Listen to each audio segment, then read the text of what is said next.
for the royal appointment. Unfortunately, intrepid reporter Camilla will not be covering today's royal appointment. I think I know why. See, when I was in the Fort Lauderdale airport, I suddenly heard a sound. It was a little fluttering of British sounding bats. And it's because Camilla has been called back to Transylvania to deal with the recent PR disaster uprising in Transylvania in the 1980s, which saw the brutal takedown of Fruit Brute by his very own cousin Frankenberry. So Camilla flew in to salvage the reputation of her beloved cousin Frankenberry and do some crisis management for the family. If you think that's cruel, look at Tsar Nicholas II and his cousin, King of England, George V. Oddly enough, this unbelievable story that I have concocted in my broken brain does come into play today. Because today's royal appointment is all about the words we use and the spin we put on things. The monarchy has the power to unite countries in the time of global dissonance.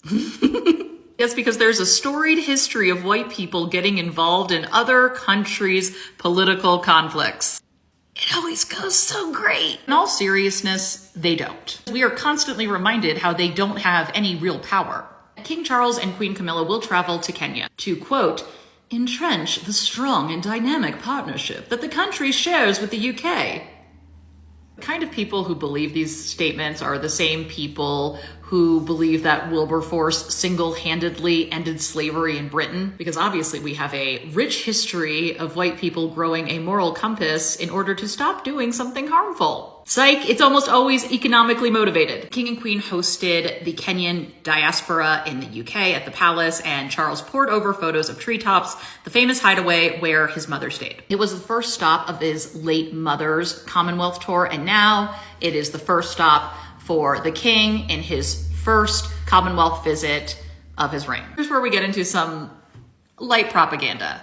Propaganda in the morning, propaganda in the evening, propaganda at supper time. When propaganda is on your bagel, you can have propaganda anytime. Charles, accompanied by Camilla, will flex his soft diplomacy muscles and reflect on the long and complex history that the British monarchy has had with Kenya as the country prepares to celebrate 60 years of independence from Britain. Reflect on the long and complex history is one way to put it. And then there's this. Quote, Charles will acknowledge the more painful aspects of this history and will take time to deepen his understanding of the wrongs suffered during the Mau Mau revolt, according to his deputy private secretary. Do you remember just last week when Camilla was like, real men call Hamas terrorists? But this week, his private secretary is tiptoeing around this revolt, which according to the Kenyan Human Rights Commission, around 90,000 people were executed, tortured, or maimed during the British administration's counterinsurgency operation. I'm sorry, what the F more does he need to understand about the wrongs suffered? There's just way too much listening and learning going on.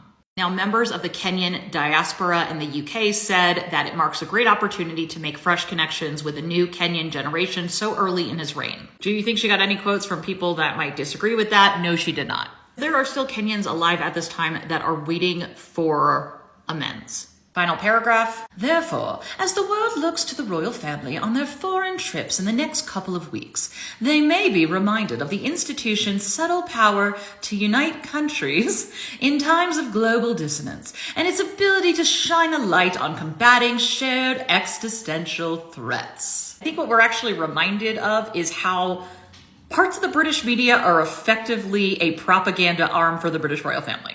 While this piece is supposed to convey modernity and moving forward, it is steeped in colonialist language. British, Americans, etc., do not have a storied history of going into other territories for the sake of unity. What makes us think it's going to start now? What evidence do we have of it starting now? This is an article that gives a permission structure for white people to say, hey, look, he's listening and learning. And the smoothing over of the rough edges of history to make us feel comfortable. There's an interesting mid-20th century video about the Mau Mau uprising and propaganda from the British media.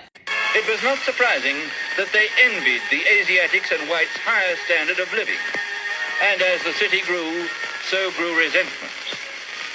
Further discontent was smouldering among the elders in the tribal reserves, who resented the white man's interference with their more barbaric customs and the intrusion of his ideas into the life of the tribe. They were just jealous.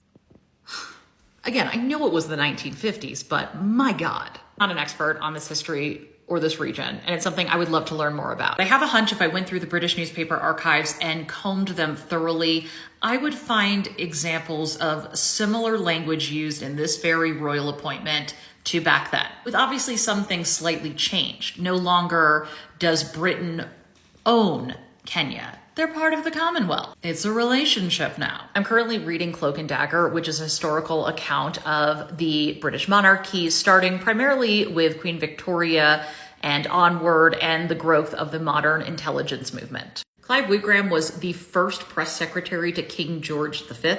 And the way the book puts it, it's so he could conduct propaganda. Quote, work with intelligence to monitor the rise of republicanism and communism. I'm thinking about that in the ways in which that propaganda has been effective. You have the private secretary giving quotes about this trip and the Telegraph doing nothing to combat them, to refute them, to bring in other voices at all. They are printing it verbatim, which is not journalism. It's just recycling press releases. But to unironically have the title, "The Monarchy Has the Power to Unite Countries in Times of Global Dissonance," with absolutely no examples and a lot of history that proves contrary to that, is something. Thank you all for giving me the space to relax and encouraging me to relax and take a vacation. It was quite lovely. And now my dogs are beating each other up. So until next time.